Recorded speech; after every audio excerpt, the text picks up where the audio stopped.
ஹார்ட்லேருந்து எல்லா ஆர்கனுக்கும் போகக்கூடிய main pipeline தான் அயோட்டான்னு சொல்கிறோம்.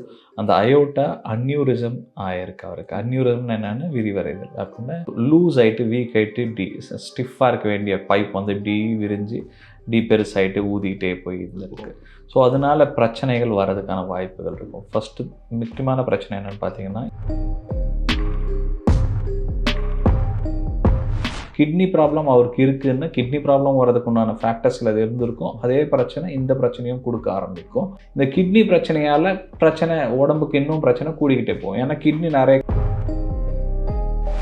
ரஜினிகாந்த் அவர்கள் 65+ இயர்ஸ் இந்த மாதிரி முதியோர்களில் வர பிரச்சனை வந்து வெறும் இந்த அயோட்டாக் மட்டுமா வர்றதுக்கான வாய்ப்புகள் ரொம்ப கம்மி. இந்த பிளாக் இது வந்து கொலஸ்ட்ரால் சேர்றதால வெசல் பைப்லைன் வந்து வீக் ஆகிட்டே வருது. இந்த கொலஸ்ட்ரால் சேர்றது வெறும் இந்த மெயின் பைப்லைனில் மட்டும் இல்லை, சின்ன பைப்லைன்ஸ் எல்லா பிரான்ச்சஸ்க்கும் ஒவ்வொரு ஆர்கனுக்கும் சப்ளை கூடிய பைப்லைன்ஸ்லையுமே வந்து அது கொலஸ்ட்ரால் டிபாசிட் ஆகிட்டே வரலாம். குறிப்பாக ஹார்ட்டுக்கு சப்ளை பண்ணக்கூடிய பிளட் பைப்லைன்ஸில் வந்து இந்த ஃபேட் வந்து டிபாசிட் ஆகிட்டே வந்து அது அடப்பாக மாறிட்டு இதை பற்றி நம்ம ரொம்ப எல்லாருக்குமே ஒரு அவேர்னஸ் இருக்கும். ஹார்ட்டில் கொழுப்பு சேர்ந்து அடப்பாக மாறிட்டு அதுலேருந்து அட்டாக் வரக்கூடிய வாய்ப்புகளும் இருக்கும். இமீடியட்டாக ஒரு பேக் டு நார்மல் லைஃப் வரலாம். ஒரே ஒரு கொஞ்ச நாளைக்கு அவரை கவனிச்சிக்க வேண்டியது என்னென்ன,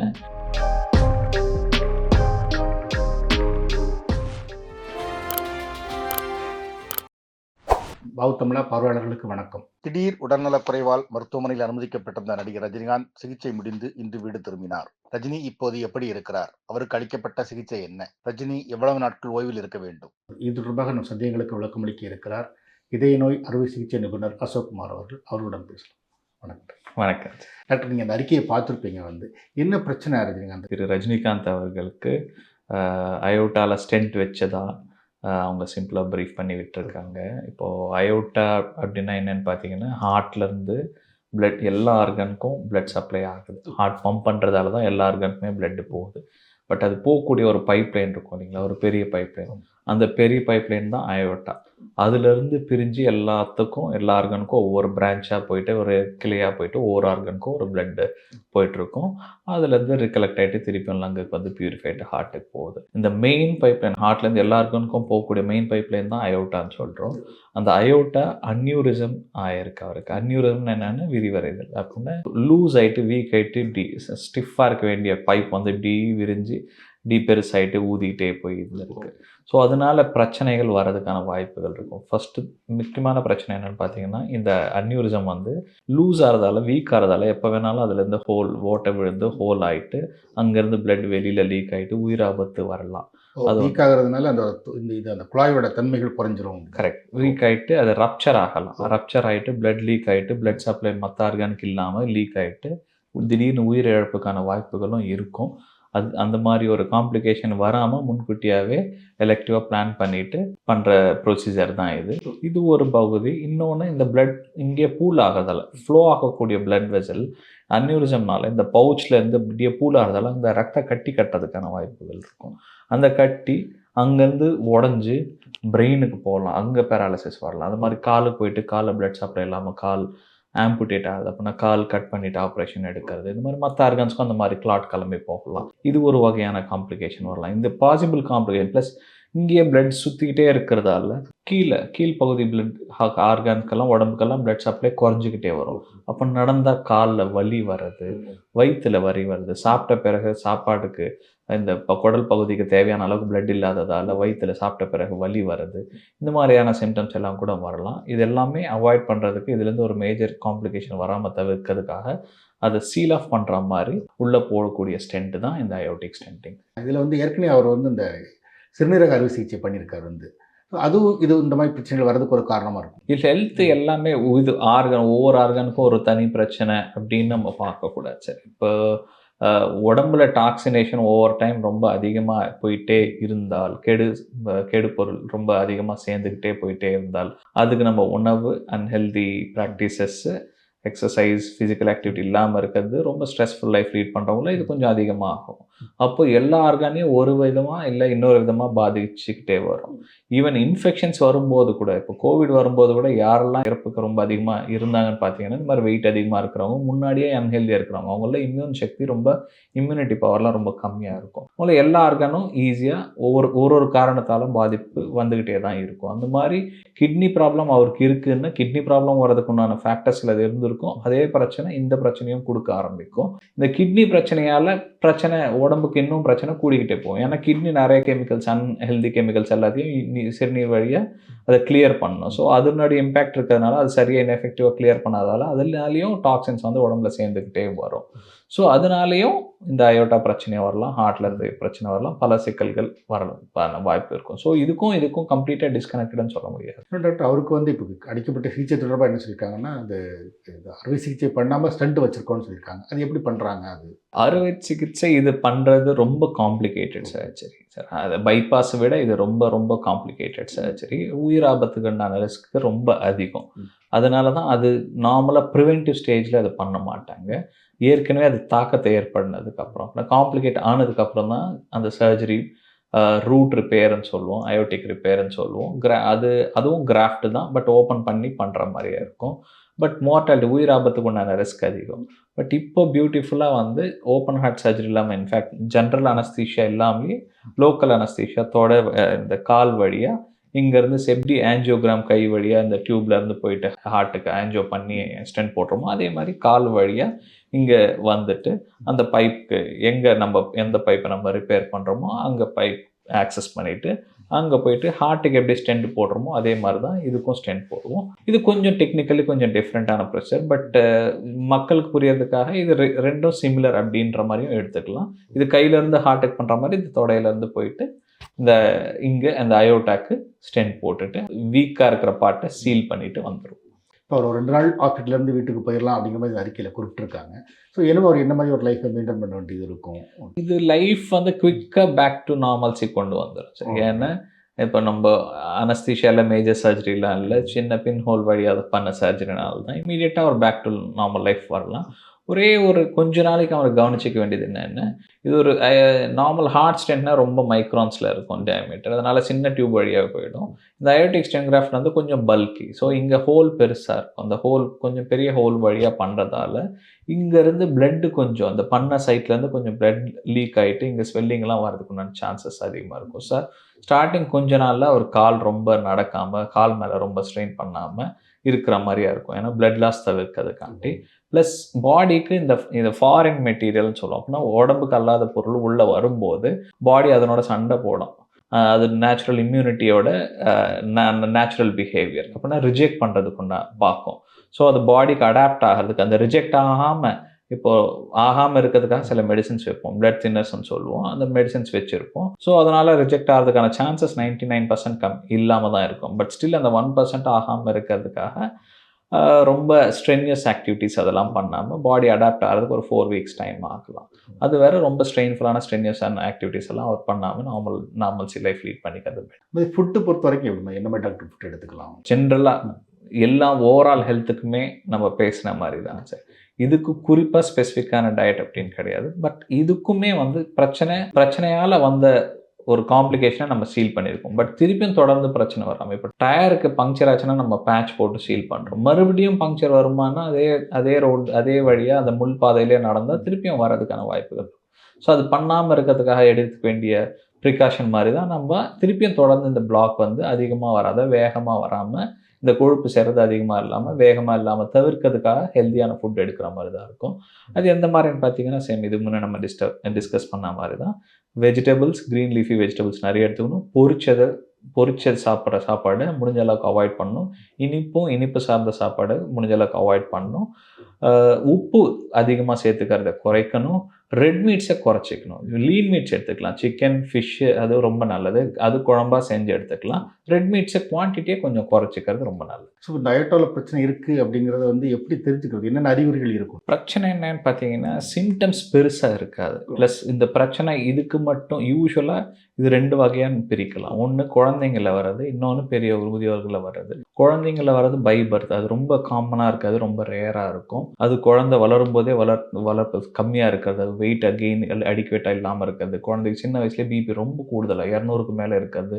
இந்த மாரி பிரச்சனை எல்லாம் இருக்கும். அது கோஆக்டேஷன் ஆஃப் அயோர்டான்னு சொல்லுவோம். அது சர்ஜரி பண்ணிட்டு தான் கரெக்ட் பண்ற மாரி இருக்கும். அது ரொம்ப காமனான பிரச்சனை கிடையாது. பட் முதியோர்கள் இப்ப ரஜினிகாந்த் அவர்கள் 65+ இயர்ஸ் இந்த மாதிரி முதியோர்கள்ல வர பிரச்சனை வந்து வெறும் இந்த அயோட்டாக் மட்டுமா வர்றதுக்கான வாய்ப்புகள் ரொம்ப கம்மி. இந்த பிளாக் இது வந்து கொலஸ்ட்ரால் சேர்றதால வெசல் பைப்லைன் வந்து வீக் ஆகிட்டே வருது. இந்த கொலஸ்ட்ரால் சேர்றது வெறும் இந்த மெயின் பைப்லைன்ல மட்டும் இல்லை, சின்ன பைப்லைன்ஸ் எல்லா பிரான்ச்சஸ்க்கும் ஒவ்வொரு ஆர்கனுக்கும் சப்ளை கூடிய பைப்லைன்ஸ்லையுமே வந்து அது கொலஸ்ட்ரால் டிபாசிட் ஆகிட்டே வரலாம். குறிப்பாக ஹார்ட்டுக்கு சப்ளை பண்ணக்கூடிய பிளட் பைப்லைன்ஸில் வந்து இந்த ஃபேட் வந்து டிபாசிட் ஆகிட்டே வந்து அது அடப்பாக மாறிட்டு இதை பற்றி நம்ம ரொம்ப எல்லாருக்குமே ஒரு அவேர்னஸ் இருக்கும். ஹார்ட்டில் கொழுப்பு சேர்ந்து அடப்பாக மாறிட்டு அதுலேருந்து அட்டாக் வரக்கூடிய வாய்ப்புகளும் இருக்கும்.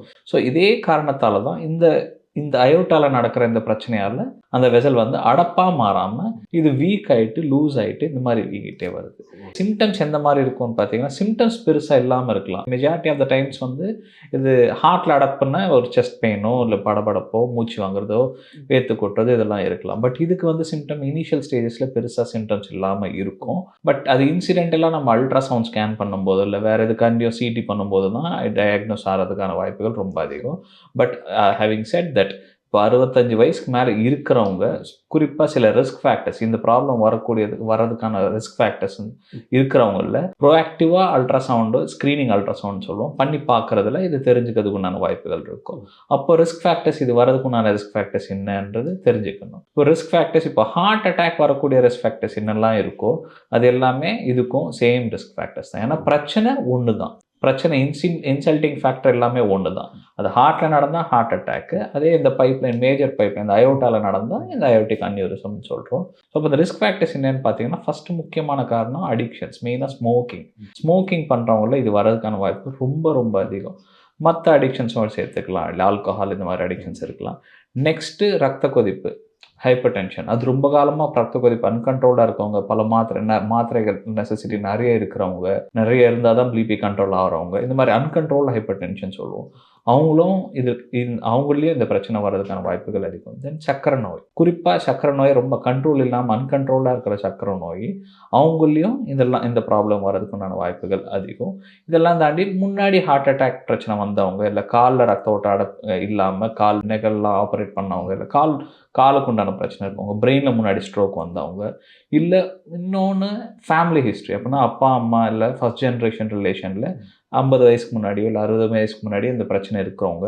ஸோ இந்த மாதிரி ரிஸ்க் ஃபேக்டர்ஸ் இருக்கிறவங்களே ஈஸியாக மார்க் பண்ணலாம். அவங்களில் வரதுக்குண்டான வாய்ப்புகள் ரொம்பவே அதிகம்னு சொல்லலாம். இந்த ரிஸ்க் ஃபேக்டர்ஸ் இல்லாதவங்க ரொம்ப கொஞ்சம் லேட்டாக வரும், 70-80 வயசுக்கு மேலே வரும். ரிஸ்க் ஃபேக்டர்ஸ் இருக்கிறவங்க 60 வயசுலேருந்தே வர ஆரம்பிக்கும் இந்த பிரச்சனை. இப்போ ரஜினிகாந்தை பொறுத்த வரைக்கும் அவருக்கு வயிறு வீக்கம் இருந்ததுன்னு சொல்கிறாங்க, அதனால தான் அவர் டாக்டர்கிட்ட போனார்னு சொல்கிறாங்க. அந்த மாதிரி அறிகுறிகளும் இருக்கும். அவர் சிம்டம் நம்ம வியூகிக்க முடியாது, அவர் சொன்னால் தான் நமக்கு தெரிய வரும்.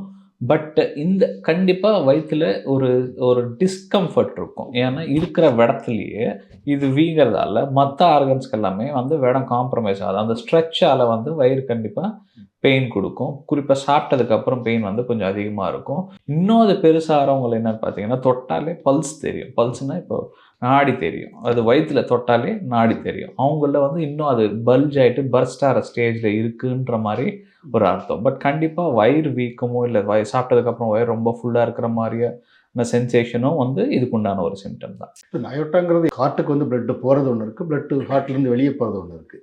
இது ஹார்ட்டுக்கு வெளியே போகிற பகுதியில் இருக்குமா? வந்து ஹார்ட் பம்ப் மாதிரி சார், அது பம்ப் பண்ணும்.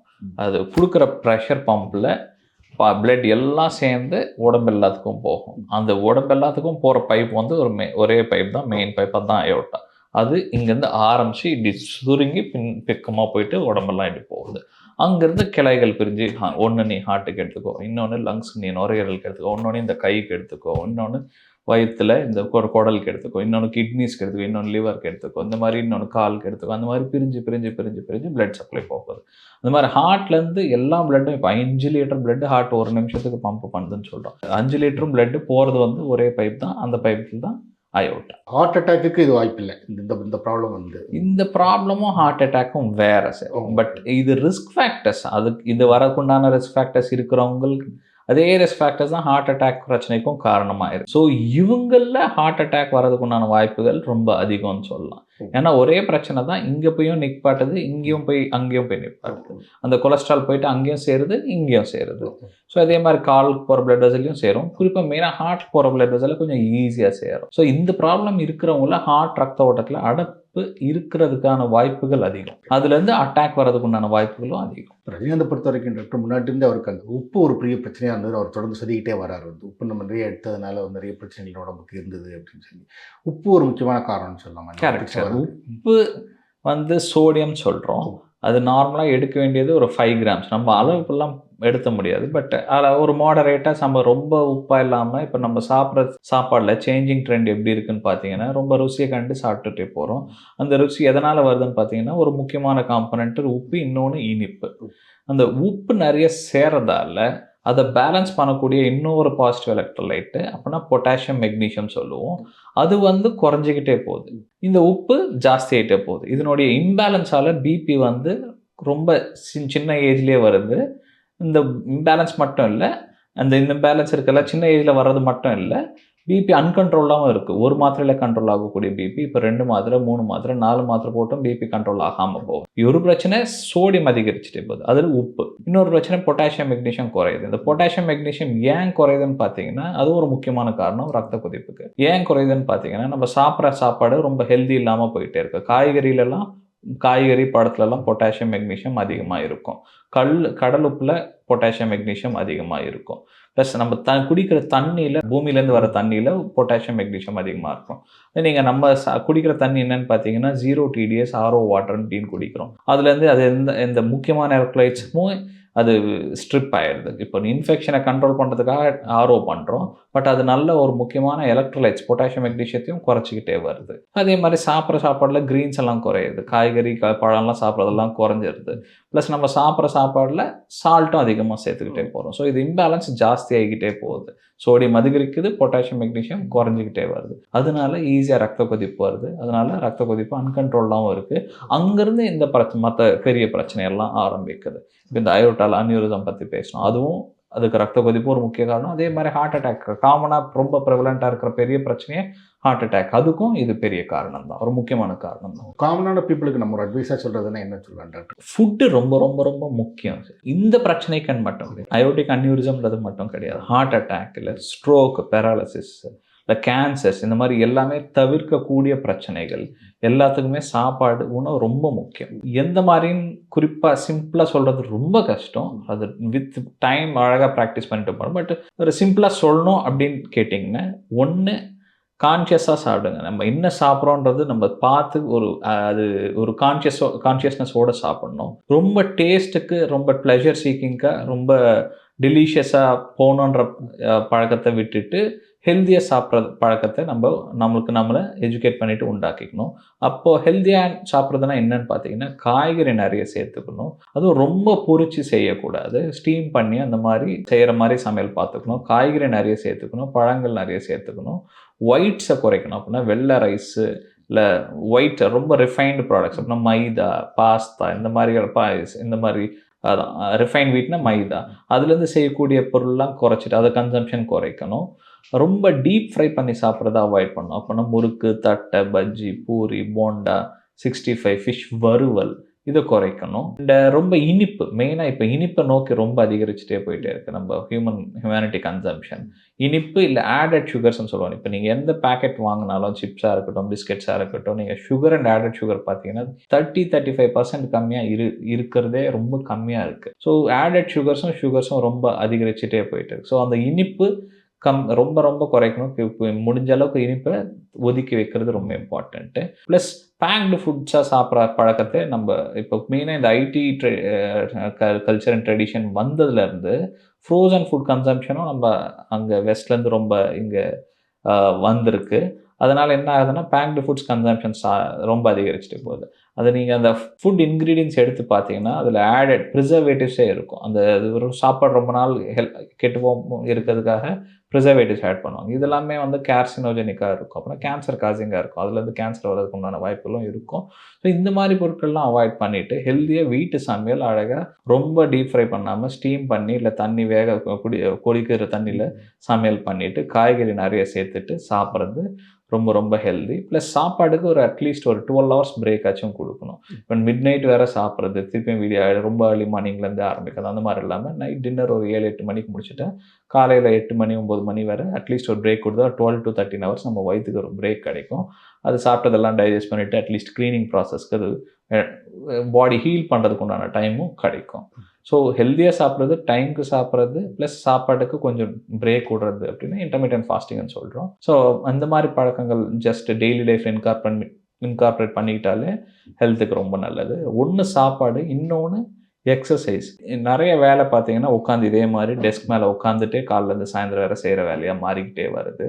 ஸோ அதனால் நம்ம ஃபோர்ஸ்ஃபுல்லாக நம்ம நடக்க வேண்டிய சூழ்நிலைக்கு தள்ளப்பட்டிருக்கோம். ஸோ அட்லீஸ்ட் டெய்லி ஒரு 30-40 மினிட்ஸ் வெயில் சூரியன் இருக்கும்போது வெயில் பட கொஞ்சம் நடந்தால், அவுட்டோரில் கொஞ்சம் நடந்தால் அது ரொம்ப நல்லது. இது நடந்தால் தூக்கமும் நல்லா வரும். தூக்கம் இல்லாததும் ஒரு பெரிய பிரச்சனை. தூக்கம் இல்லாததால் ஸ்ட்ரெஸ்ஸும் கூடிக்கிட்டே போகும். தூக்கத்தை கெடுக்கிறதுக்கு ஒரு முக்கியமான காரணம் ஸ்க்ரீன் அடிக்ஷன்ஸாக இருக்குது. Mobile and TV screen, computer அடிக்ஷன்ஸாக இருக்குது. ஸோ அதை கொஞ்சம் குறைச்சிக்கிட்டு நல்லா ஹெல்த்தியாக தூங்குறது, ஹெல்த்தியாக சாப்பிட்றது, ஹெல்த்தியாக ஓரளவுக்கு எக்ஸசைஸ் பண்ணிகிட்டு இருந்தாலே நம்ம பல ஹெல்த் பிரச்சனைகள்லேருந்து தவிர்க்கிறதுக்கான வாய்ப்புகள் இருக்கும். ஸோ ஒரு ஆள் நாளைக்கு எவ்வளவு சால்ட் எடுத்துக்கலாம், அது எப்படி நம்ம அதை கண்ட்ரோல் பண்ணுறது? குவான்டிஃபை பண்ணுறது ரொம்ப கஷ்டம் சார். 5 grams ஆஃப் சால்ட் அப்படின்னு சொல்லுவோம். இப்போ ஒரு டீஸ்பூன் சால்ட் எடுத்திங்கன்னா அது வந்து ஒரு 2 grams சொல்லலாம். அப்படின்னா 2.5 டீஸ்பூன் தாண்டாமல் இன்னும் கொஞ்சம் பெட்டர் வே அப்படின்னு பார்த்தீங்கன்னா குவான்டிட்டி இது சொன்னேன். பட் எடுத்துக்கிற உப்பு கடல் உப்பாக எடுத்துக்கிட்டால், சீ சால்ட்டாக எடுத்துக்கிட்டால் அது கொஞ்சம் பெட்டராக இருக்கும். ஏன்னா அதில் வெறும் சோடியம் மட்டும் இல்லாமல் மற்ற முக்கியமான உடம்புக்கு தேவையான எலக்ட்ரோலைட்ஸும் சேர்ந்துருக்கும். பொட்டாசியம், மெக்னீஷியம் சேர்ந்து இருக்கிறதுனால இந்த மாதிரி கல்லுப்பு இப்போ அது மார்க்கெட்டில் கொஞ்சம் அந்த கல்லுப்புக்கு மேட்சிங்காக பிங்க் சால்ட் அப்படின்னு சொல்லிட்டு வருது. இந்த மாதிரி சால்ட்டு எடுத்துக்கிறது கொஞ்சம் ஹெல்த்தியான வே. சால்ட் கன்சம்ஷன் அதிகமாக இல்லாமல், ஒயிட் சால்ட் கன்சம்ஷன் அதிகமாக இல்லாமல் இந்த மாதிரி சால்ட் எடுத்துக்கிறது பெட்டர். அதுவும் அளவாக எடுத்துக்கிறது, ரொம்ப உப்பாக சாப்பிடாமல் அளவாக எடுத்துக்கிறது ரொம்ப பெட்டர். பிபியை பேலன்ஸ் பண்ணுறதுக்காக, பிபி வர்றது வந்து சோடியமால், உப்பால், அதை பேலன்ஸ் பண்ணுறதுக்காக பொட்டாசியம், மெக்னீஷியம் ரிச் ஃபுட்ஸ் நிறைய சேர்த்துக்கிறது ரொம்ப இம்பார்ட்டண்ட். இதை குறைக்கணும், அஃப்கோர்ஸ் இதை இன்க்ரீஸ் பண்ணணும். ஃப்ரூட்ஸில் நிறைய இருக்குங்க. ரிச்சஸ்ட் ஃப்ரூட் நம்ம ட்ரெடிஷ்னல் வாழைப்பழம் மாதிரி ஹெல்த்தியான எலக்ட்ரோலைட் ரிச் ஃப்ரூட்டு கிடையவே கிடையாது. வாழைப்பழத்தில் ரொம்ப அதிகமாக இருக்கும் பொட்டாசியம், மெக்னீஷியம். அந்த மாதிரி எல்லா ஃப்ரூட்ஸுமே இருக்குது. நீர் அதிகமாக இருக்கிற இப்போ வாட்டர் மெலான், போமோகிரானட், இந்த மாதிரி ஃப்ரூட்ஸ்லாம் இந்த ஹெல்தி எலக்ட்ரோலைட்ஸ் நிறையா இருக்கும். எல்லா காய்கறிலையும் இந்த எலக்ட்ரோலைட்ஸ் அதிகமாக இருக்கும். லீஃப் வெஜிடபிள்ஸ், கீரைகள் எல்லாத்துலேயுமே வந்து இந்த பொட்டாசியம், மெக்னீஷியம் அதிகமாக இருக்கும். சில ஹெல்தி ஃபிஷ்ஷஸ், சின்ன சின்ன ஃபிஷ்ஷஸ் அப்படின்னா நெத்திலி, செங்கரா, சால்மன், மெக்கரல் அப்படின்னு சொல்கிறோம். இந்த மாதிரி ஹெல்தி ஃபிஷ்ஷஸ்லேயுமே வந்து இந்த ஹெல்தி இன்க்ரீடியன்ட்ஸ் இருக்கும். அதுலேயும் இந்த பிபி நல்லிஃபைங் எஃபெக்ட் உண்டான ஹெல்தி கெமிக்கல்ஸ் எல்லாம் வந்து இருக்கும். ஸோ இந்த மாதிரி ஹெல்தி சாப்பாடு சாப்பிட்றதால பிபியும் கண்ட்ரோல் ஆகும். ஓகே, நன்றி டாக்டர். தேங்க்யூ.